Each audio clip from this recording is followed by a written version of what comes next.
For this video, you'll notice that I've been joined by my special guest, my golf bag. Very rarely does the golf bag ever make it onto camera, it normally sits to the side. But for this video, I'm going to talk to you about what's in the bag and also what should be in your bag. My bag and your bag shouldn't necessarily be the same. We might play at different levels, we might play for different handicaps, we might have different strengths and weaknesses. But it's important to note what's in the bag is important, because if you're playing with a set of clubs that are ill-suited or a makeup of a bag that is ill-suited, you're immediately giving an advantage to your opponent or to the golf course, something that your golf game might not necessarily be able to overcome. So take advantage of the technology that's available, the types of clubs that are available, and get the best makeup in your bag. Now, the first thing I'd like to check is that you should be carrying and using 14 clubs. Like I stressed there, carry them, yes, but make sure you use them. There's no point carrying 14 clubs and saying, well, those three, I don't like them, so don't use them. If I've got 14 clubs that I can use and you've only got 11 clubs that you're comfortable using, immediately I can hit 3 different golf shots that you don't like to hit or you can't hit. So make sure there's 14 clubs that you can use. Now, generally speaking, we'd start off with the driver. Then we'd probably have a fairway wood of some sort. And then we'd look at the hybrid clubs, the irons, the wedges, and the putter. And like I say, there's no direct advice I could give you that says you must carry this or you must carry that. If you're good with your fairway woods, have a 3 wood, a 5 wood, a 7 wood, maybe even a 9 wood. If you're good with your hybrid clubs, have a 3, a 4, or a 5. If you're good with your long irons, you might be able to get down to a 3 iron, a 4 iron, and a 5 iron. But if there's a weakness in your bag, look at the alternatives. If you don't like the look of a 3 iron or you can't hit a good 3 iron, get a hybrid club in your bag.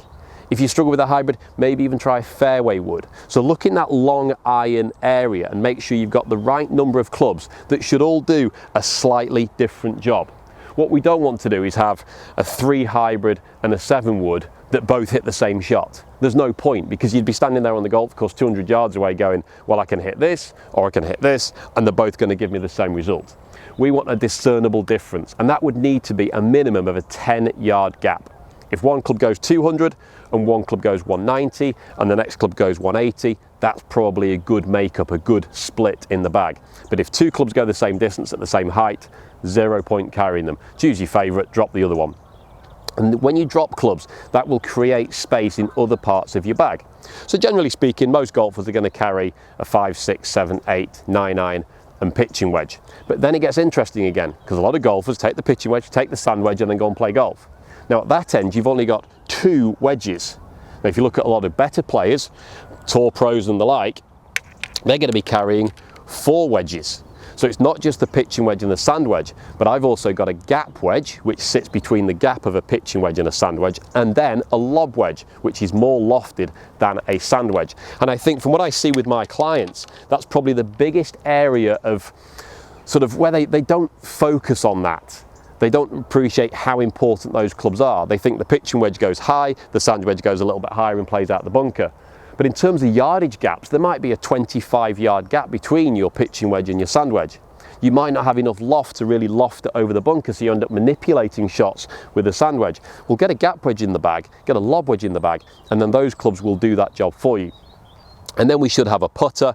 Occasionally people will have a chipper if they're really struggling with the chipping, and there's no problem with that. So I can't give you any direct advice on which clubs to put in. What I would suggest is go and consider the makeup of your bag. Make sure there's 14 clubs, make sure you like them all and you're comfortable using them all.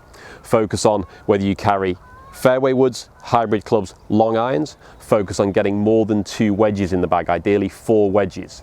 And hopefully then you've got 14 usable clubs, so your next round of golf, every shot that you face, you've got a club that you like to hit. And that's how having a good makeup in the bag can improve your golf game.